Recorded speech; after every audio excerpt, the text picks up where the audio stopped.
YouTube, what's good? Senju, back at it again with another video. For today, we're bringing you the PvP build that you guys have been asking for. Now, for those of you that have been following the previous iterations of this build, you already have the PvP build. The main reason why I did the PvE builds first was so that you guys had an idea of how to get geared, and then you would be able to seamlessly transition into the PvP build. I made this build specifically to be universal. I said that at the beginning, and I have achieved just that. Not only have I achieved that, but I have pretty much hit thresholds on evasion that can only be possible on crossbow and daggers, and here's why. This build is going to be able to hit the bare minimum when fully buffed, of course, because no one's going to hit this amount non-buffed unless they're fully focusing on evasion and all of their other areas need to suffer.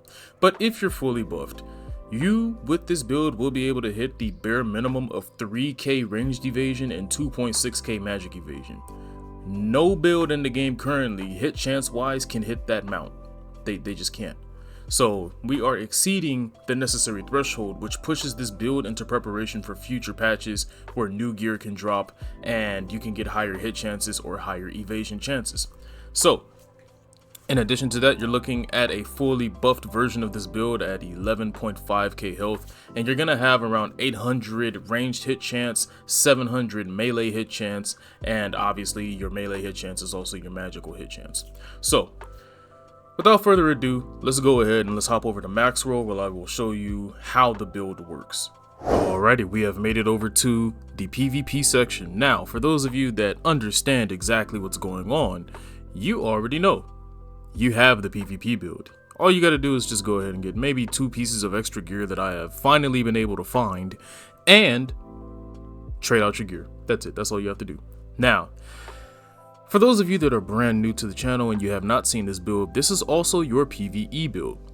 This is the exact same build that I'm using to get over 100k detonation marks consistently. If you guys need the link to that build, it will be in the description and you'll probably see it in the cards as well somewhere in this video. This, however, is the PvP version of this build, and the only thing that's changing when it comes to the PvP version of this build is your skills. And the reason why this is so important is because I'm dubbing this build the Life Snatcher, because when healers think they have a clear path to victory, you are just here to shit all over their day. Like, it's not even fair how much negative healing we can give people. And because of the amount of burst damage, I'm treating this build similarly to how a greatsword plays. You get your stuns off, you get your prone knock, bam, the witch is dead. That's the whole purpose of this build. But we have something that greatswords do not have, and that is the ability to AoE debuff everybody's movement speed and their health. For those of you that have been paying attention to the patch notes, you already know where I'm going with this. But for those of you that are brand new, like I said, we're going to go over the build briefly and explain exactly why we're choosing to do what we're doing. So, as you can see, we have the crossbows, we have the daggers. These are your main stats. If there are any negatives to this build, I would say wholeheartedly it is the range. Once I figure out how I'm going to buff the range but not truly affect the build in a negative way, then I'm going to do that. And right now I'm looking at a possibility of a cloak, so if I do happen to change that, I will update you guys in the comment section. The daggers are pretty much the exact same. Obviously, your main stats, this is the height of the entire build. Most people are pumping full stats 50, 60, and then everything else has to suffer, and they can't even hit the minimum breakpoints. Not only have I been able to hit the breakpoints that I'm actually aiming to hit, but I'm pretty much capable of getting just a little bit of extra points, as you can see, which is pretty nice for your base damage. Now you have 32 strength, 40 dexterity, 30 wisdom, 60 perception. That's all you really need. As you can see, your defenses are extremely high, which is really good. You have crap melee evasion, but this is why this is important. You have ranged evasion at 880 and magic evasion at 710. If you pay attention to most builds, the average build that you're going to run into is not pushing anything higher or near this. Most people are sitting at around 600 to maybe 700 ranged hit or magic hit. But the reason why this is so important is that you have to remember on crossbow and dagger, you have the ability to buff your own ranged and magic evasion through your passes. So I wasn't trying to buff this as high as possible because the rest of the build would suffer. The reason why is because with a fully buffed version of this build, like I stated earlier in the video, you're going to be able to hit nearly 3k with a bare minimum of 2.5. And I'm going to show you how pretty soon. Endurance, we don't care about endurance for this build. You could use food to get endurance, but endurance, we don't care about it. If we are able to basically avoid hits and you have a healer for your open world or parties, you're not going to die. I'm sorry, but it's not going to happen. So outside of that, your skill damage resistance, sky high. Your damage reduction looks pretty good. Critical damage reduction, again, we don't really need to worry about that because the objective of the build is to just not get hit in the first place. Debuff duration is huge for those prones and stuns and those sleeps. This helps immensely and tremendously. Now, down here, melee hit chance, range hit chance, and your magic hit chance. You're looking at 680, 780, and 680. This is why I said you don't have to worry about going too high on your hit chance. On your evasion chance, because in most cases the average build, even when they're fully maxed out, unless they're pretty much sacrificing other areas to reach an extremely high hit chance, this is going to be the average, and this isn't counting your passives and food. With food and passives, you could get anywhere to 900 hit across the board here. So your melee critical hit chance is extremely high. Again, this is why I'm not worried about evasion, because for evasion to matter, you need to get higher evasion than my critical hit chance. I'm at 1,000 critical hit chance. That means that the people that I need to fight have to have higher than 1,000 endurance to make me have a 33% chance to get a crit. Most people are not going to run endurance that high unless they're tanks, and if they are tanks, they're just going to die anyway because of the way that we're running this build. Critical damage, you have your heavy attack chance, which gives you a chance to quadruple your damage if you're hitting offhand attacks at the same time. Bonus damage, skill damage boost is extremely high. You have attack range increase due to the perception, which is why I'm going for perception. You have the buff duration, cooldown speed, mana cost efficiency, your attack speed is really high. Here's the bread and butter of your stats. Mana regen, we don't really care about. Max mana is good. Health regen, abysmal. You need a healer. That is understandable, but again, the objective is to not get hit. Max health is 11.6k. This is without food. With food, you're looking at 12k. There are not too many crossbow dagger builds that can have up to 3k evasion with 12k health. If you play this build at its max potential, you won't die because you'll barely be getting hit. That is the beauty of this build. Now, let's go over the actual gear itself. You have the Rex Chimera's crossbows. You have the Liquarius Wicked Thorns. Now, as you can see, pretty standard hit chance, critical hit chance, heavy attack chance across the board. The gear is where it comes all together. You have the Phantom Wolf Mask, cooldown speed, ranged evasion, magic evasion, supreme devotion, mana regen, skill damage resistance, and debuff duration. The debuff duration is your primary focus here, just so you don't actually stay so long you get slept or if stuns happen to hit you back to back to back. We have Plate of the Field General, buff duration, max health, ranged evasion. We have the Grips of the Executioner, attack speed, ranged evasion, magic evasion, max health, ranged evasion, magic evasion on the Phantom Wolf breeches. You have the Sabatons of the Field General, movement speed, max mana, ranged evasion. You have the Clasp of the Conqueror, buff duration, skill damage boost, max health. You have the Braces of the Primal King with max health, skill damage resistance, and your debuff duration. Excuse me. You have the Etched Alabaster Band with skill damage boost, buff duration, and max health. And then this is a new addition to the build with the Band of the Chosen One, skill damage boost, buff duration, and 600 health. This belt will be getting changed out because I'm looking to get more stats. And in order to do that, I'm going to have to change the build out.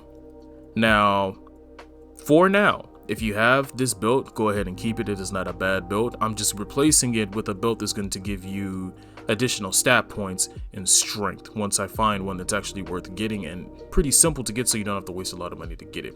Now, all of this gear is what I'm currently running. I'm at 3.1 gear score because I'm not fully traded.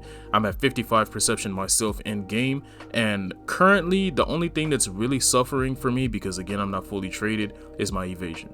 Once you get your evasion up, it's a night and day difference. Now, you're probably wondering what skills we're running and why is it that when you look at this number, I'm saying that you can get up to 3.1k. Let's go ahead and get to the skills so we can go ahead and show you exactly how to do that. Alrighty. So we have made it to the skills section. Now this time around, I've opted to build the skills in front of you guys because a lot of you have had complaints about how max roll works. And for those of you that have had confusions as to how to get the specializations, this is how you do this. Right here, as you can see, this button will open up the specializations menu. And if you have skills selected, which we will in a second, you will be able to see the specializations here. So for those of you that had no idea how to do it, or for the previous versions of this build, you couldn't figure out what these specializations were, this is how you do this. So when you come back, if you need to view this build, it's very easy to find. Now, for the first half of our rotation, this is pretty much your main damage part or portion of your rotation. You have quick fire, nimble leap, mortal mark, and here's where you have a flex slot. Now, for those of you that want to get to that 3k mark, you have the option of placing in phantom smokescreen. Now, most people are going to sit there and say, well, why would I want to do that? Because the way that this ability works is not the way that it reads. It grants you a 100% evasion chance. You have to really read between the lines when it comes to the way that they did the translations from KR to global. This is a 100% increase on your base current evasion chance. So if you have, again, 1,000 evasion chance in your magic evasion and you pop your smoke screen, while you're standing in that smoke screen, you now have 2,000 evasion chance. The reason why this is so important is because consistently on this build, because of the passives and the way that your gear is set up, you're going to always be around 15 to 1600 ranged in magic evasion. With smoke screen, you're pushing 3k with no issues. And because you can have this up every 65 seconds, that's outside of your cooldown reduction buffs, which can take you another 20% of the way.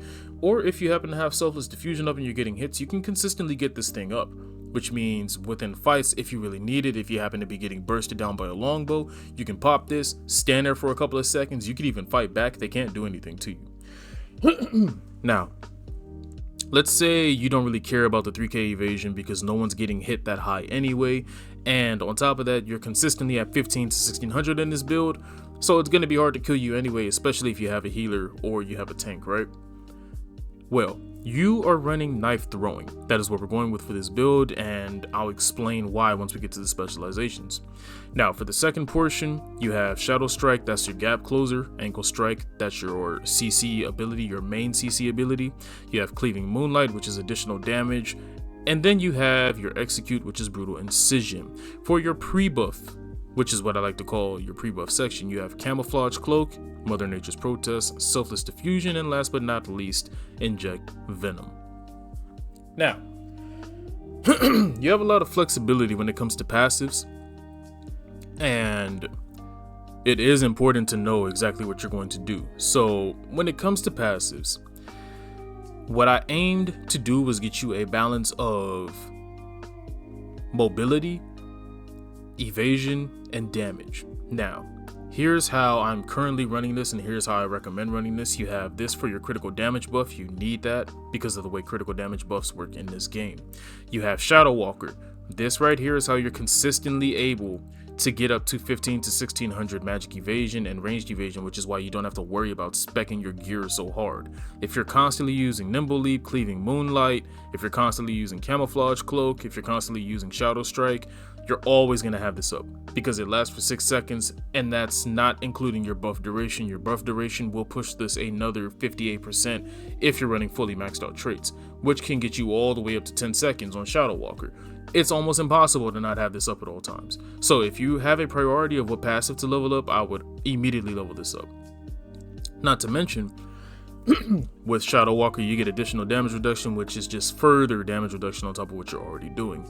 Now, for those of you who want the rest of the passives, obviously I'm going to give them to you. You have Nature's Power, which again procs off of a mobility passive, which is also buffed by your buff duration.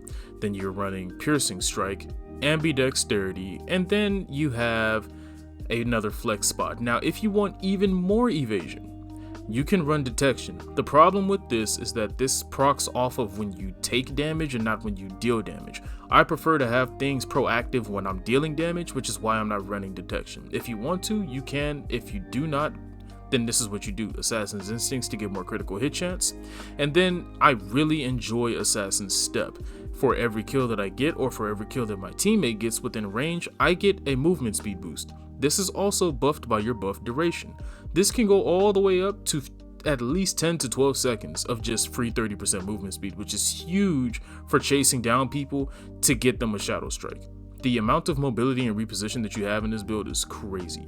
Now, aside from that, you have Bloodlust, and that will be your last slot. If you feel you want more hit chance, then you can go ahead and get rid of Bloodlust and run Eagle Vision, and you'll be just fine. And this is really just if you want the hit chance. Now, for the specializations, you have Gale, and then you have Minimum Chain Fire. That's it for that. You have Consecutive Use, Nimble Leap, you're going to run all three of these. Then you have Mortal Mark, you're just going to keep this normal. For knife throwing, you have an option. It's not massive to get the additional hit. I just had extra points, so what I'm currently running is cooldown reduction. Cooldown reduction that's locked in. You need to have that. The additional hit, though, you could actually get rid of this and place it somewhere else if you really feel like it. I just prefer to have it because it gives me an additional chance at proccing that healing nerf. Shadow Strike, we just really want the range increase. Ankle Strike, expand conditions. Inject Venom, Lightning Infusion. Selfless Diffusion, we don't need anything. Mother Nature's Protest, Lightning Arrow. Then for Camouflage Cloak, CC Immunity and cooldown reduction. Brutal Incision, Thundercloud's Bombing, and you're good to go. This is all you need right here. Now, once you've gotten all of this and you got all your skills maxed out, and then you've gotten all of your passives ready to go, you're good to go. There's literally nothing else to do. So what I'm gonna do now is leave the build to you guys. Hopefully you guys enjoyed the video. Make sure you leave a like, make sure you're subscribed if you're not subscribed already, and I'll catch you guys in the next one. Take it easy.